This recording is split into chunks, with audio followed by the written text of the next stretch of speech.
C'est un homme qui voulait choisir sa vie, ou plutôt ses vies, faudrait-il dire, tellement celle de Pierre Berger a été riche. Homme de culture, mécène, journaliste, homme de presse et militant, notamment de la cause homosexuelle. Parmi les hommes de sa vie, il y en a un qui a marqué l'histoire, Yves Saint-Laurent, dont Pierre Berger était le compagnon amoureux et professionnel. Mes poètes préférés, Pierre Berger.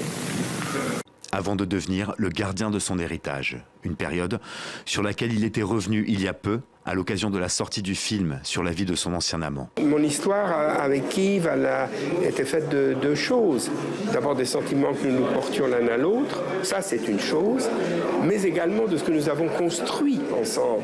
Pour Pierre Berger, le militantisme était aussi politique. Fidèle soutien de François Mitterrand, devenu un ami, il était une figure de la gauche.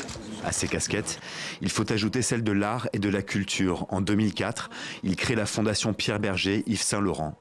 Avant, quelques années plus tard, de revenir sur les traces de ses premières amours, le journalisme. En 2010, il devient président du conseil de surveillance du journal Le Monde.